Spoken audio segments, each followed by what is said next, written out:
नमस्कार दोस्तों, स्वागत है आपका मेरे चैनल में। मेरे बारे में डिटेल्स यहाँ लिखिए। इस वीडियो में आपकी एक बहुत बड़ी तकलीफ मैं सॉल्व करने वाला हूँ। अगर आप एक जेई एस्पिरेंट है, नीट एस्पिरेंट भी ये वीडियो देख सकते हैं, कोई दिक्कत नहीं है। अब सुन लो, जो जेई 2026 दे रहे हैं, 2027 दे रहे हैं, दोनों के लिए ये वीडियो काम आ जाएगी। इवन जो 2028 देंगे उनके लिए भी वीडियो यूजफुल है। मैं इस वीडियो में बात करने वाला हूँ जिन बच्चों के कम मार्क्स आ रहे हैं टेस्ट में, चाहे वो जेई मेंस का दे रहे हो या फिर जेई एडवांस का। वैसे तो हम थोड़ा मेंस स्पेसिफिक बात करेंगे, लेकिन बात ये एडवांस पे भी लागू होती है। तो कैसे इसे सॉल्व करना है, क्योंकि मैं बता रहा हूँ 90% जो स्टूडेंट है ना अपनी जेई जर्नी में इस इशू को फेस करता ही है। आप सच्ची सच्ची बताना, आप में से कितने बच्चों के कम टेस्ट में मार्क्स आए होंगे। मैं अपना बताता हूँ, इवन तो मेरा आईआईटी में सब जगह सिलेक्शन हो गया, मेरे मिनिमम मार्क्स पता कितने आए थे? 30 नंबर आए थे मेरे टेस्ट में आउट ऑफ 360। तब तो 360 का होता था पेपर, मेंस वाला बता रहा हूँ। अब सोचो मेरे इतने कम आए थे, तो आपके भी हो सकता है ना कम आए। तो शर्माने वाली बात नहीं है, इससे अगर अपन इंप्रूव कर लेते हैं तो डेफिनेटली आपका आईआईटी एनआईटी निकल आएगा। अच्छे से समझाऊंगा, वीडियो को सुनते रहना। अब मैं आपको पूरा गाइड करूंगा। अगर आपके साथ ये तकलीफ हो रही है, अपन पहले इशू को आइडेंटिफाई करेंगे, ठीक है, फिर उसके बाद इस इशू को कैसे सॉर्ट करना है A to Z बताऊंगा। इससे तुम अपनी जो जेई प्रेप की जो तुम्हारी जर्नी है उसमें अप्लाई करना। लिटरली बोल रहा हूँ, तो आए मार्क्स 2x हो जाएंगे। 2x, मैं झूठ नहीं बोल रहा। अगर अभी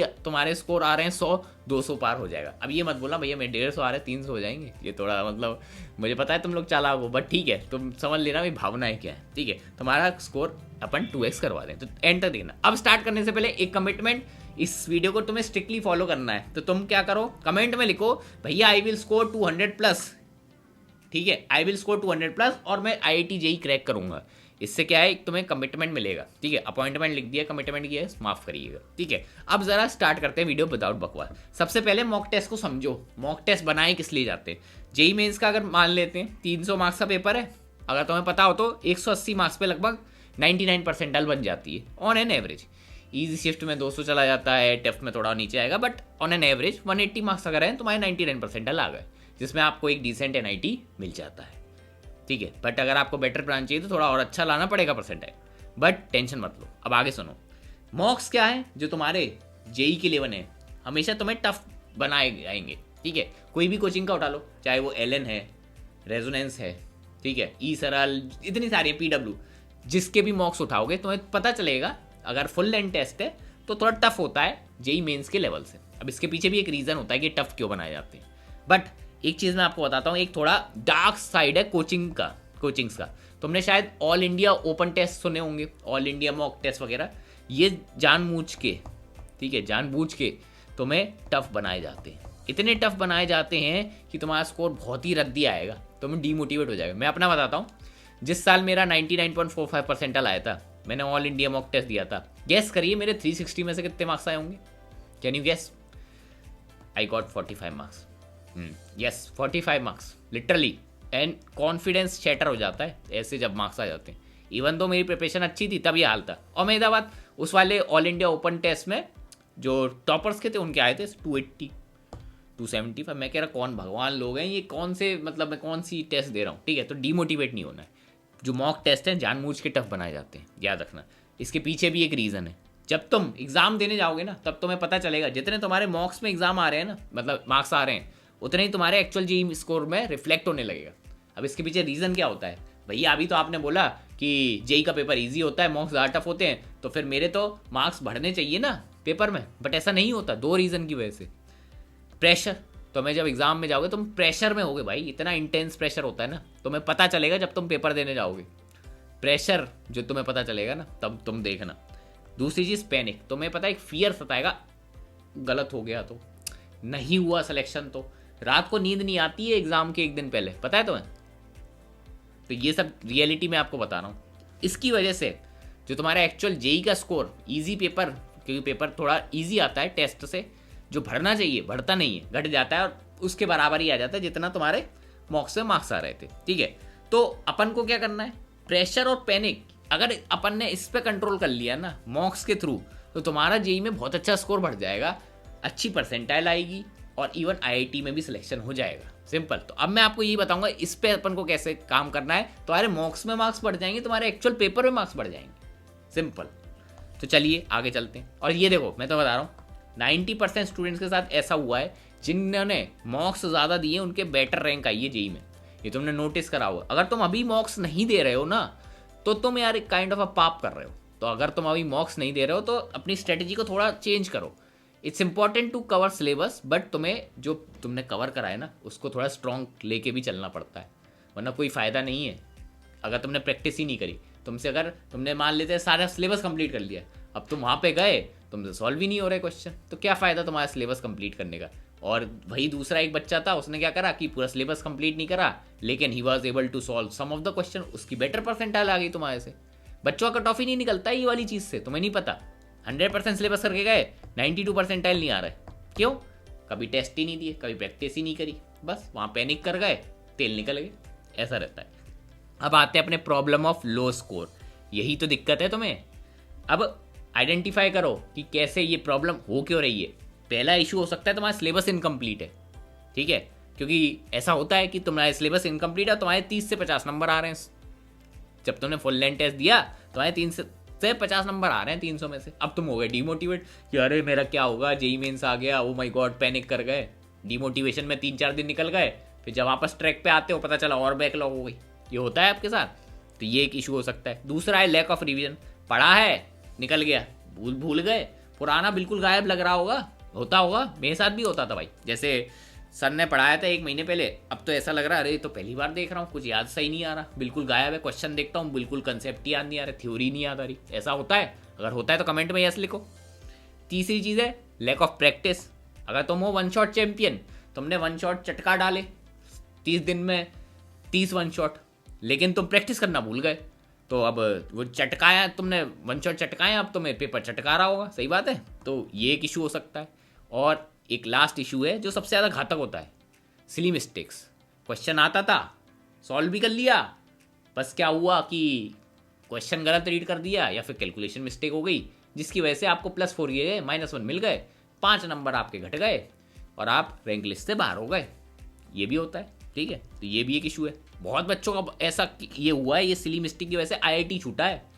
सिर्फ 5 नंबर से IIT छूट जाता है बच्चों का, तुम्हें नहीं पता। जब तुम पेपर दोगे ना, स्टोरी सुनोगे, 5 नंबर आ जाते ना, काश। तुम्हें लगता हो 5 नंबर क्या है भाई, 5 नंबर से दुनिया पलट जाती है पेपर में। किसी को IIT धनबाद में मिलता है और फिर किसी को IIT दिल्ली मिलता है 5 नंबर पे, ये बता रहा हूँ। अब तुम क्या करो, ये जो मैंने 4 मिस्टेक बताई थी, आइडेंटिफाई करो तुम किस कैटेगरी में फॉल करते हो। इसके अलावा आई डोंट थिंक सो कोई ऐसी कैटेगरी होनी चाहिए, तुम इसी में फंसोगे। अब इनमें से अपनी आइडेंटिफाई कर ली, अब एक एक करके सोल्यूशन बता रहा हूँ, इसे अप्लाई करना है and you will be sorted. सबसे पहला सोल्यूशन पे आते हैं। अगर तुमने सिलेबस इनकम्प्लीट नहीं करा है तो टेंशन लेने वाली बात नहीं है। मैं अपना केस बताता हूँ। मेरे 30 मार्क्स थे एक मॉक में, मैंने इसे 250 मार्क्स तक पुश करा है। 30 से 250 तुम खुद गिन लो, 220 मार्क्स का डिफरेंस है, ठीक है। इतना बड़ा ह्यूज गैप कैसे करा, पॉसिबल है। तो डरने वाली बात नहीं, पहले तो अपना फियर को फेंक दो। गलती क्या है, सिलेबस इनकम्प्लीट, कोई दिक्कत नहीं है। अपने को चैप्टर वाइज टेस्ट पे फोकस करना है, बिल्कुल भी पार्ट टेस्ट या फुल लेंथ टेस्ट मत देखो। अगर तुम्हारा सिलेबस इनकम्प्लीट है, कोई सेंस ही नहीं बनता, तुम डीमोटिवेट होते रहोगे टेस्ट के नाम नंबर देख के, उल्टा तुम्हारा पढ़ने का मन नहीं करेगा। ये होता होगा तुम्हारे साथ। तो क्या करो, जो चैप्टर तुमने कर रखे हैं, रिवाइज कर लिया, उसका चैप्टर वाइज टेस्ट दो। जो तुमने नया बैकलॉग कवर करा है उसका चैप्टर वाइज दो। तो तुम्हें कैसे, मैं तुम्हें रोड मैप बता रहा हूँ। बैकलॉग कंप्लीट करी, थोड़े से सवाल लगाए, सॉल्व एग्जाम्पल वगैरह करे, चैप्टर वाइज टेस्ट दो, PYQ दो। या फिर ऐसे भी कर सकते हो, बैकलॉग हो गई, PYQ करे, चैप्टर वाइज टेस्ट दे दो, ये भी पॉसिबल है। ये तुम्हें करना है। इससे क्या होगा, तुम्हें डर नहीं लगेगा टेस्ट देने से। टेस्ट देने का डर हो जाता है कि कम नंबर आए तो फिर क्या होगा, मैं ओवर थिंक कर जाऊंगा, इसलिए मैं टेस्ट ही नहीं देता। बहुत बच्चे तो ऐसे करते हैं, तुम्हें नहीं पता, पर कमेंट सेक्शन में तुम्हें मिल जाएंगे। अगर कोई हो तो बताना अपनी स्टोरी, तो मिल जाएगा, ठीक है। और थोड़ा पेशेंस रखना सीखो। आजकल की जो अपनी जनरेशन है ना, तुम्हारी स्पेसिफिकली पेशेंट नहीं है। उन्हें चाहिए कि मैं कोई एक दवाई दे दूं, मैंने मुंह में डाली दवाई, एकदम से मुझे टेस्ट में मेरे 2x नंबर हो जाएंगे। तुम ये हैक्स ढूंढ रहे हो, तुम्हें वीडियोस भी मिल जाएगी 99 percentile hack, get in 2 months 2 days 1 minute 5 minutes, सब मिल जाएगा तुम्हें। लेकिन भाई दिस इज BS, ठीक है। नहीं होती ऐसी कोई शॉर्टकट, और अगर शॉर्टकट है तो भाई सबके पास होता। तुम अकेले नहीं हो, बेवकूफ़ नहीं है दूसरी जनता की ऐसा शॉर्टकट एग्जिस्ट करता, उन्हें नहीं पता, तुम्हें पता है, ठीक है। कोई यहाँ पे चैंपियन नहीं है। अब तुम रेड्डी भाई तो होनी कि छाप छाप कर दोगे, ठीक है। तो थोड़ा पेशेंट रखो, 2-3 महीने दो इस प्रोसेस को, और मैं बता रहा हूँ जेई मेंस में तुम्हें डिफरेंस दिख जाएगा। अब आते हैं अपना सेकंड इशू पे, लैक ऑफ रिवीजन। अगर तुम्हारा रिवीजन लैग कर रहा है ना, तो ये तो अच्छी बात है। अब आप बोलोगे अच्छी बात कैसे है, क्योंकि भाई इसको सॉल्व करना ईजी है, ठीक है, वैसे अच्छी बात नहीं है बट इसे सॉल्व करना ईजी है। अब तुम्हें ट्रिक बताता हूँ। तुम क्या करो, जो भी चैप्टर तुम्हें याद नहीं आता है टेस्ट देते हो, मॉड्यूल उठाओ या जो भी रिसोर्स तुम फॉलो करते हो, उसके एक बार थ्योरी रीड कर लेना। अगर तुम पे नोट्स है तो बहुत बढ़िया काम करा है तुमने, कोई दिक्कत नहीं है। उसमें होंगे सॉल्व एग्जाम्पल्स, एक बार उन्हें कर लो।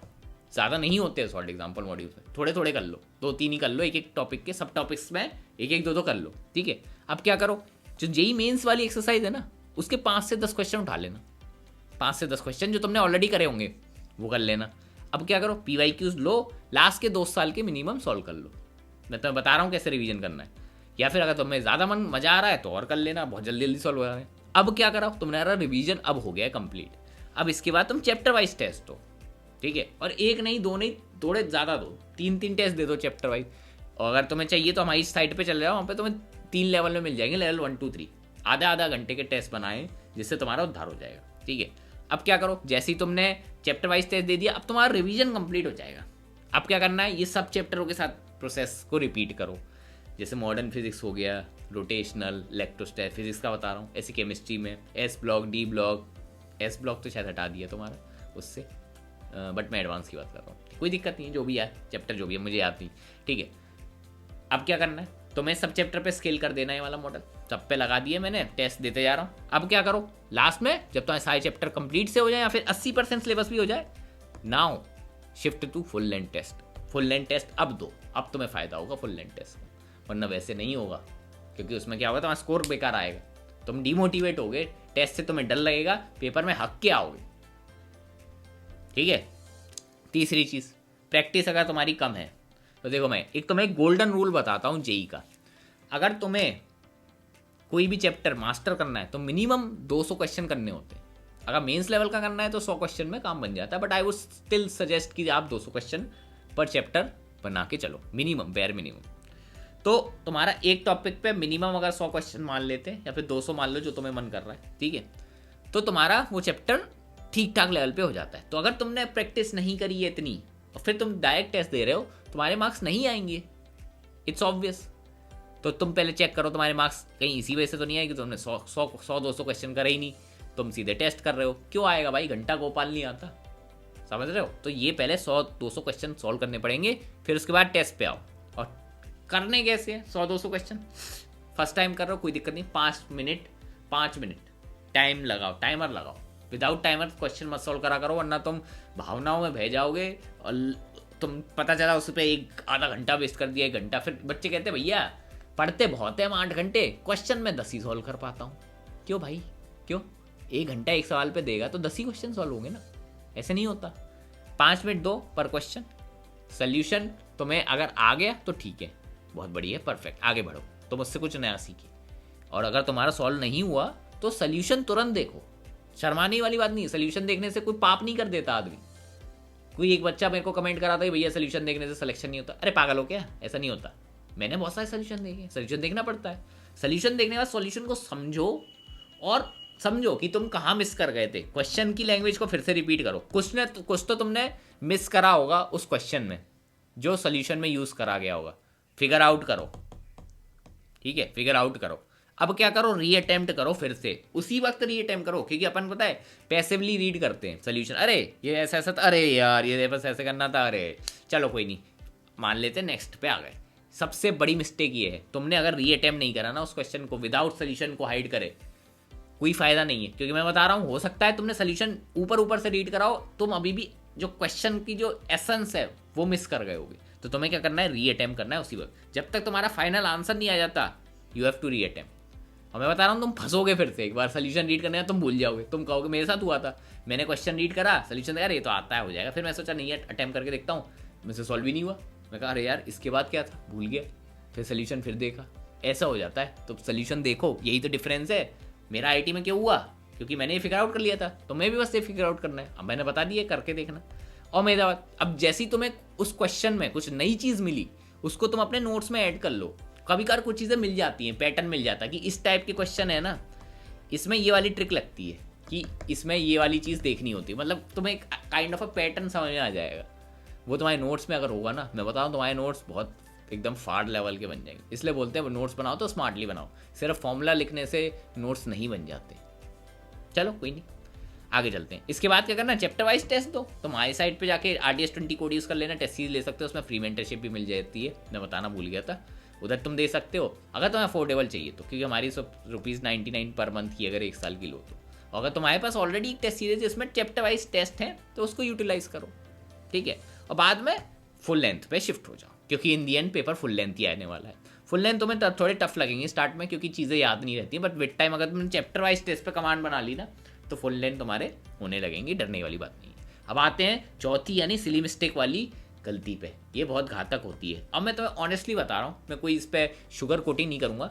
मैं जेई मेंस के अंदर, मैं जेई एडवांस के अंदर सिली मिस्टेक्स करके आया हूँ, ठीक है। क्योंकि मैं तुम्हें अभी जो चीज़ बता रहा हूँ ना, मैंने खुद अपने ऊपर ढंग से अप्लाई नहीं करी, and I am completely honest about it. क्योंकि जेई मेंस के अंदर मेरा 15 मार्क्स का सिली मिस्टेक हुआ था, वो भी OMR फिलिंग में, तब OMR फिल करनी थी। और मैं उस सिली मिस्टेक्स की तो बात ही नहीं कर रहा जो मैंने फिजिक्स में करी थी, जिसकी वजह से मेरा फिजिक्स में स्कोर मैथ से कम आया था, ऐसा। तो ठीक है, मेरे लगभग रहे होंगे 70 नंबर सिली मिस्टेक्स, मान लो आराम से 70 मार्क्स, और मेरे आए थे 180 के राउंड। तो अगर आप प्लस माइनस करोगे तो मेरे कितने नंबर आ जाते, 240 250 के अराउंड मेरे को आने चाहिए थे। इतना मैं डिजर्व करता, क्योंकि मेरे मार्क्स में इतने आ रहे थे, बट उधर हक दिया था, ठीक है। तो ये आपको नहीं हकना है, आपको बेटर करना है मेरे से। अब सुन लो ज़रा, ये घातक है, ये बहुत सिली मिस्टेक, पाप है ये, पाप नहीं करना है। अब मैं बताता हूँ कैसे।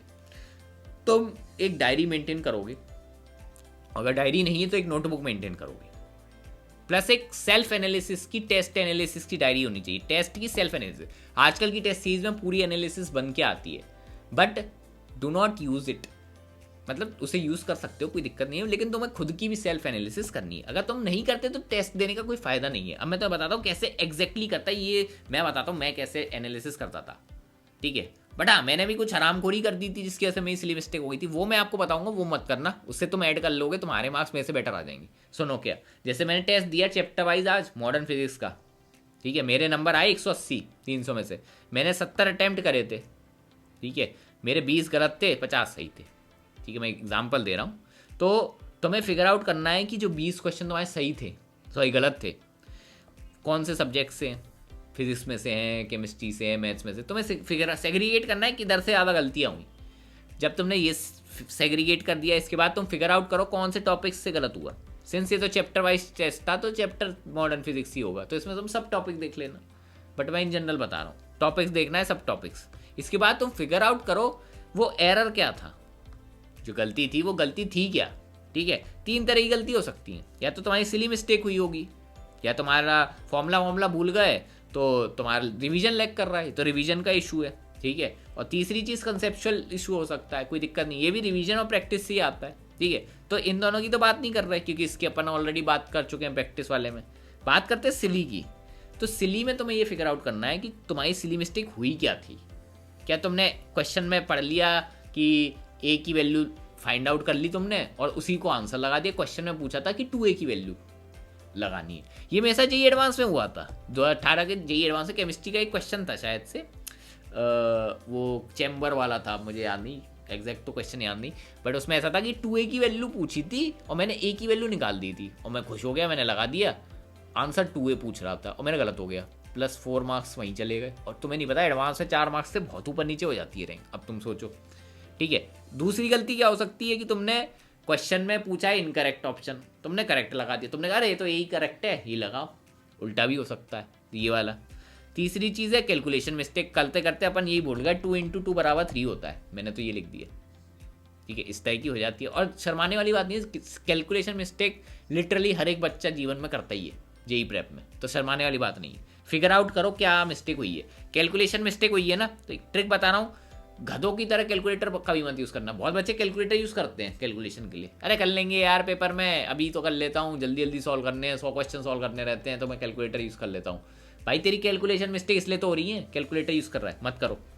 करेक्ट का इनकरेक्ट है तो तुम्हें क्या करना है, तुम्हें क्वेश्चन स्लोली रीड करना है, हड़बड़ाओ मत। सबसे पहले फिगर आउट करो क्वेश्चन में करेक्ट पूछा है कि इनकरेक्ट, ये अपने दिमाग में मीटर बना लो। जो तुम A4 शीट पे पेपर, तुम पे A4 शीट तो होगा, जेईई मेंस का टेस्ट दोगे, उन्हें लिख लो करेक्ट पूछा है कि इनकरेक्ट, लिख लो। सबसे पहले यही चीज़ लिख लो, इस क्वेश्चन पे हूँ करेक्ट पूछा है, कभी गलती नहीं होगी।